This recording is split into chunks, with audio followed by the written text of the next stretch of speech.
বেশ কঠিন মনে হয়, তাই না? একদম। রাস্তাটা সহজ নয়। আর আজ আমরা আইআইটি মাদ্রাসের কিছু গবেষণা, কিছু আলোচনার ভিত্তিতে এই পুরো জার্নিটা এর মূল দিকগুলো একটু বোঝার চেষ্টা করব। বিশেষ করে ভারতের বাঙালি ম্যানেজমেন্ট ছাত্রছাত্রীদের জন্য এটা খুব কাজের হতে পারে। আমরা দেখব কি চ্যালেঞ্জ আসে সাধারণত, সেগুলো সামলানোর উপায় কি, নতুন ভাবনা জন্মায় কি করে, তাকে বড় করাই বা কি করে, আর হ্যাঁ, একজন সাকসেসফুল উদ্যোক্তা হতে গেলে ঠিক কোন গুণগুলো থাকা দরকার। দারুণ। তাহলে শুরু করা যাক ওই গুণাবলী দিয়েই। উদ্যোগের আসল জায়গাটা তো উদ্ভাবন, মানে ইনোভেশন, তাই না? হুম, যারা নতুন কিছু আনে, যেমন ধরুন গুগল বা আডোবি। ঠিক ধরেছেন। ওরাই ইনোভেটিভ অন্ট্রপ্রেনার। আর সফল হতে গেলে কিছু বিশেষ গুণ তো লাগেই। যেমন ধরুন সৃজনশীলতা, ক্রিয়েটিভিটি। তবে শুধু নতুন আইডিয়া থাকলেই হবে না, সেটাকে কাজে লাগানোর মতো হতে হবে। এর সাথে চাই মানে তীব্র আবেগ, প্যাশন আর কি। কঠিন সময় এটাই এগিয়ে নিয়ে যায়। আর ভিশন, মানে ভবিষ্যতের ছবিটা স্পষ্ট দেখা। হ্যাঁ, ভিশন থাকতেই হবে। তবে আইআইটি মাদ্রাসের রিসার্চ একটা অন্য জিনিসের ওপর খুব জোর দিচ্ছে। সেটা হলো যুক্তিসঙ্গত চিন্তাভাবনা, লজিক্যাল থিঙ্কিং। তথ্য দেখে, ডেটা অ্যানালাইসিস করে ঠান্ডা মাথায় সিদ্ধান্ত নেওয়া। অনেক সময় প্যাশনের থেকেও এটা বেশি জরুরি হয়ে পড়ে, বিশেষ করে আমাদের দেশে। এই যে যুক্তিসঙ্গত চিন্তা আর সুযোগ চেনার ক্ষমতা, এগুলো কি একসাথেই চলে? যেমন ধরুন নির্মা কম দামে ডিটারজেন্ট এনে পুরো মার্কেটটাই বদলে দিয়েছিল। একদম ঠিক পয়েন্ট। সুযোগ বোঝাটা যুক্তিরই একটা অংশ। নির্মা বুঝেছিল যে বাজারে একটা বিশাল অংশের মানুষের চাহিদা পূরণ হচ্ছে না। আর এখানেই চলে আসে আইডিয়া ম্যানেজমেন্টের প্রশ্ন। একটা ভালো আইডিয়া জন্মায় কিভাবে, বা তাকে বড় করে তোলা যায় কিভাবে। এর জন্য কিছু নির্দিষ্ট পদ্ধতি আছে, যেমন ডিজাইন থিঙ্কিং, যেখানে আসল ফোকাস থাকে ব্যবহারকারীর ওপর, গ্রাহকের প্রয়োজনটা গভীরে বোঝা, এমপ্যাথি। আচ্ছা, শুনেছি আইডিয়েশন ওয়ার্কশপ বলে কিছু হয়। এটা কি সাধারণ মিটিং বা ব্রেইনস্টর্মিং এর মতো? অনেকটা ওরকম, তবে একটু অন্যরকম। এখানে বিভিন্ন ব্যাকগ্রাউন্ডের লোক একসাথে আসেন। পদের বা দলের কোনো ব্যাপার থাকে না। লক্ষ্য থাকে একটাই, নূতন সমস্যা খুঁজে বার করা। আর তার জন্য অনেকগুলো সম্ভাব্য সমাধানের রাস্তা খোলা। বেশ মুক্ত আলোচনা হয়। তার মানে এখানে দুরকম চিন্তা ভাবনা কাজ করে। ঠিক তাই। প্রথমে আসে ভিন্নমুখী চিন্তা, ডাইভার্জেন্ট থিঙ্কিং।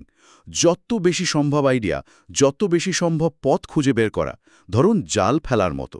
অনেক আইডিয়া একসাথে। আচ্ছা, তারপর? তারপর আসে কেন্দ্রীভূত চিন্তা, কনভার্জেন্ট থিঙ্কিং। ওই ছড়িয়ে থাকা আইডিয়াগুলো থেকে সেরাটা, সবচেয়ে সম্ভাবনাময় পথটা বেছে নেওয়া। জাল গুটিয়ে সেরা মাছটা তোলার মতো। বাহ, সুন্দর উপমা। তাহলে আইডিয়াকে সঠিক পথে নিয়ে যাওয়ার প্রথম ধাপটা কি হলো? গ্রাহকের প্রয়োজনটা ঠিকঠাক বুঝতে পারা। একদম, ওটাই আসল শুরু। গ্রাহককে বোঝা। আচ্ছা, এবার আইডিয়া ফাইনাল হলো। এরপর কি? মানে পুরো প্রসেসটা কেমন? সাধারণভাবে উদ্ভাবন ব্যবস্থাপনার কয়েকটা ধাপ আছে। মনে রাখার সুবিধার জন্য ভাবা যেতে পারে: আইডিয়া করো, প্রোটোটাইপ বানাও, টেস্ট করো, তারপর বাজারে আনো। প্রথম ধাপ আইডিয়েশন, ভাবনাটা তৈরি করা, আরও পরিষ্কার করা। দ্বিতীয়, প্রোটোটাইপিং, ভাবনাটার একটা কাজের মডেল তৈরি করা। এখানেই কিন্তু মিনিমাম ভায়াবল প্রোডাক্ট বা এমভিপির কনসেপ্টটা খুব গুরুত্বপূর্ণ।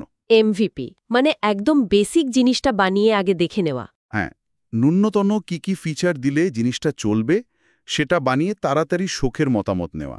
তারপর ৩ নম্বর ধাপ টেস্টিং ও ভ্যালিডেশন। বাজারে ছাড়ার আগে প্রোডাক্ট আর বিজনেস মডেল দুটোই ভালো করে পরীক্ষা করা। আর শেষে ৪ নম্বর কমার্শিয়ালাইজেশন, প্রোডাক্টটাকে বাজারে নিয়ে আসা, বিক্রি শুরু করা, স্কেল আপ করা। পুরো ব্যাপারটা অনেকটা নতুন রেসিপি বানানোর মতো লাগছে। ভাবা, একটুখানি বানানো, তারপর নিজে চেখে দেখা, অন্যদের দিয়ে শেখানো, তারপর ফাইনালি সবার জন্য পরিবেশন করা। হ্যাঁ, উপমাটা কিন্তু দারুণ। কিন্তু এই পুরো যাত্রায়, মানে আইডিয়া থেকে বাজার পর্যন্ত, সবচেয়ে ঝুঁকিপূর্ণ বা গুরুত্বপূর্ণ পর্যায় কোনটা মনে হয়? দেখুন, প্রত্যেকটা ধাপই জরুরি। তবে ওই টেস্টিং আর ভ্যালিডেশন, ৩ নম্বর ধাপটা, ওখানে অনেকেই আটকে যায়। পথটা কিন্তু বেশ কঠিন। অনেক চ্যালেঞ্জ আসে। যেমন ধরুন মার্কেট রিজেকশন। বাজার হয়তো আপনার প্রোডাক্টটা নিলই না। সেটা তো হতেই পারে। আর টেকনোলজিক্যাল ফেলিওর হতে পারে। প্রযুক্তিটাই হয়তো কাজ করল না ঠিকমতো, বা প্রযুক্তিটা ঠিক সময়ে কাজে লাগাতে পারলেন না। যেমন কোডাক। ও হ্যাঁ, কোডাক তো ডিজিটাল ক্যামেরা বানিয়েও পিছিয়ে পড়ল। ঠিক। ওরা সুযোগটা বুঝেও কাজে লাগাতে পারেনি। তারপর ধরুন ফান্ডিং। টাকা জোগাড় করা একটা বিশাল চ্যালেঞ্জ। আর ব্যক্তিগত ঝুঁকি, মানে ফাইন্যান্সিয়াল রিস্ক, মেন্টাল স্ট্রেস। অবশ্যই প্রচুর মানসিক চাপ থাকে, আর্থিক ক্ষতির ভয়, এমনকি ব্যবসা ফেল করলে দেউলিয়া হওয়ার সম্ভাবনাও তো থাকে। আরেকটা জিনিস যেটা অনেকে ভুলে যায়, সেটা হলো ম্যানেজিং ট্রানজিশন। মানে ব্যবসাটা একটু দাঁড়ানোর পর সেটাকে আর ব্যক্তিগত উদ্যোগ হিসেবে না দেখে একটা প্রফেশনাল কোম্পানিতে পরিণত করা। মানে প্রতিষ্ঠাতা নিজেই হয়তো সেই বদলের পথে বাধা হয়ে দাঁড়ান। হ্যাঁ, অনেক সময় তাই হয়। নিজের তৈরি করা জিনিসের উপর থেকে কন্ট্রোল ছাড়তে চান না। ওই ব্যক্তিগত আবেগ আর ব্যবসার পেশাদারিত্বের মধ্যে ব্যালেন্স করাটা খুব কঠিন। সত্যি, এতগুলো চ্যালেঞ্জের মধ্যে একটা নতুন স্টার্টআপের জন্য কোনটা সবচেয়ে বিপজ্জনক হতে পারে বলে আপনার মনে হয়? রিস্ক ফ্যাক্টর কোনটা সবচেয়ে বেশি? বলা মুশকিল, প্রত্যেকটারই সমান ওজন থাকতে পারে। তবে মার্কেট রিজেকশন আর ফান্ডিং, এই দুটো প্রাথমিক পর্যায়ে খুব বড় বাধা হয়ে দাঁড়ায়। বোঝা গেল। তাহলে আজকের আলোচনা থেকে আমরা পেলাম একজন উদ্যোক্তার কি গুণ থাকার দরকার, মানে ক্রিয়েটিভিটি, প্যাশন, অবশ্যই লজিক্যাল থিঙ্কিং। হ্যাঁ, তারপর আইডিয়া ম্যানেজমেন্টের গুরুত্ব, যেখানে ডিজাইন থিঙ্কিং, ডাইভার্জেন্ট আর কনভার্জেন্ট থিঙ্কিং কাজে লাগে। আর উদ্ভাবন প্রক্রিয়ার 4টে ধাপ: আইডিয়েশন, প্রোটোটাইপিং বা এমভিপি, টেস্টিং আর কমার্শিয়ালাইজেশন। এবং অবশ্যই এই পথে কি বড় চ্যালেঞ্জ আসে: মার্কেট রিজেকশন, টেকনোলজি সমস্যা, ফান্ডিং, ব্যক্তিগত ঝুঁকি আর ওই ম্যানেজিং ট্রানজিশনের ব্যাপারটা। এই আলোচনাটা কিন্তু আজকের দিনে বিশেষ করে ম্যানেজমেন্ট পড়ুয়াদের জন্য খুবই দরকারি। একদম। আর একটা কথা মনে রাখা দরকার, এই যে উদ্ভাবন বা ইনোভেশন, এটা শুধু নতুন কোম্পানি খোলার জন্য নয়। আজকের দুনিয়া খুব দ্রুত বদলাচ্ছে, টেকনোলজি নির্ভর হয়ে পড়ছে। তাই যে কোনো ম্যানেজমেন্ট রোলেও কিন্তু এই উদ্ভাবনী চিন্তাভাবনা, এই প্রসেসগুলো বোঝাটা খুব জরুরি।